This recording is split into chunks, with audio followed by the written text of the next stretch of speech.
Let's start with a number 75%. Yes, that's the percentage of millennials who say that they have experienced quarter life crisis. That is, career stress, self doubt, and a sense of not living up to expectations. Well, if you've experienced any of this at work or in your personal lives, you are absolutely not alone. In my career as a coach and a people advocate, I've sat across hundreds of professionals and students hearing versions of, is everyone else more confident than me? Or why don't I feel excited, even though I should? So today's theme isn't just about new beginnings.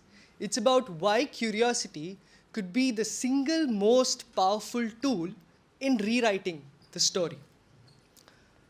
Let's look at some data. 86% of millennials globally admit to feeling insecure, disappointed, and stressed in their 20s and 30s, largely because they believe they should have had it all figured out by now. More than 1/3 of millennials and Gen Zs say that they constantly feel anxious and stressed most of the time. Primary reasons: money, job pressures, and an uncertain future.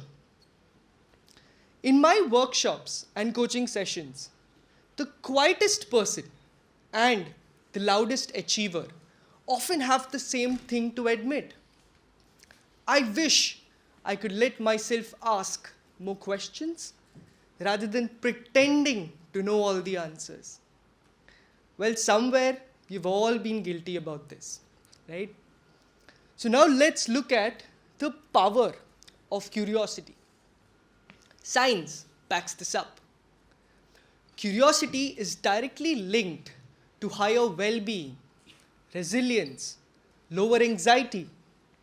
Curious people are more likely to report life satisfaction and less likely to get involved in meaningless comparisons and loneliness. Neuroscience says that curiosity creates sparks in the brain's reward centers, releasing dopamine the same way as winning or eating dessert does. Except that this time, it's for learning and growth, not for sugar or money. So when you allow yourself to chase new questions, you're not being lost. You're engaging your brain to learn, adapt, and feel alive. Now, let's look at real coaching journeys in the corporate world that are rooted in curiosity. I have changed the clients' names for privacy. So, one of my clients named Arjun, he was an employee, and he happened to be mediating between two conflicting teams who were at loggerheads with each other month after month after month.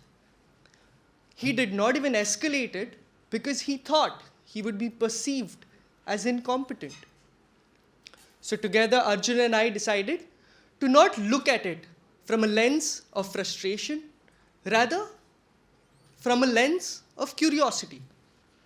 So the next time these two teams met, Arjun asked them one question. What's the one process of the other team that you admire the most? Now, this single question led to the first constructive, fruitful joint conversation between the two teams in over a year.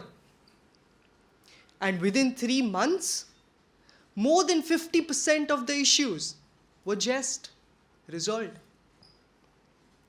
Another example, Ravi happened to check all the boxes of an ideal employee.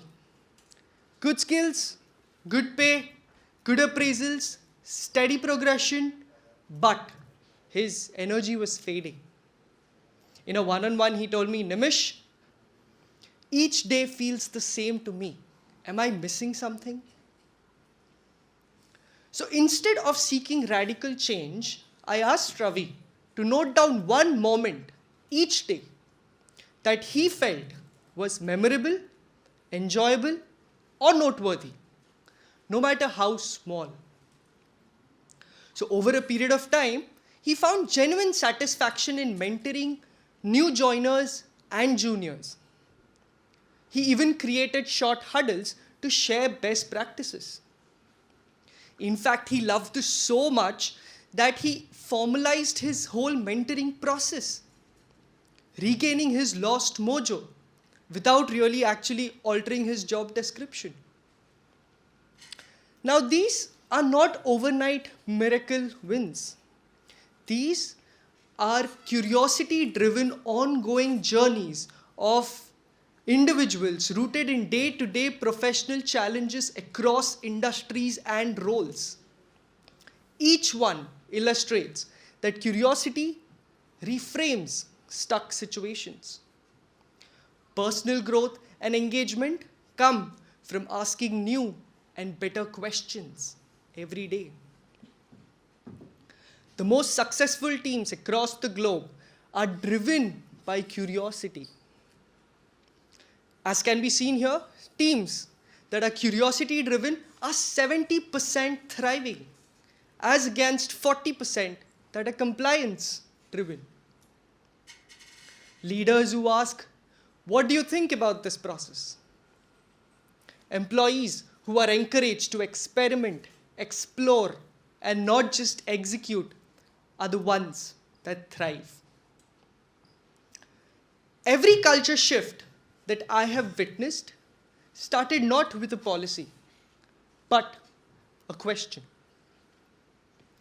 So now that we know all of this, what do we make of it? Where do we start our journey from? Of overcoming self-doubt, of overcoming quarter-life crisis or a midlife crisis, of being in a position to learn, adapt, and thrive. In my career as a coach and in my corporate experience, it all boils down to 3 questions that we need to ask ourselves at the end of the day.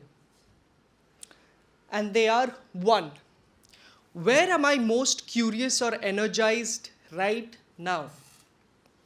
Well, for me personally, it's about learning whatever I can on human behavior and passing that knowledge to whoever is willing to hear me. And that's exactly what I'm doing right now. 2, what's the one belief or routine I could challenge this month? Invest in cryptos, who knows? Have a different meal. Take a different path to work. Have meetings in a different way, maybe outdoors, who knows? All this would eventually compel you to approach situations in a different manner, in a manner that you've never done before. This would open up new avenues that you would have never dreamt of before. And that's how growth happens. 3, if I could experiment freely with zero judgment, what would I try today?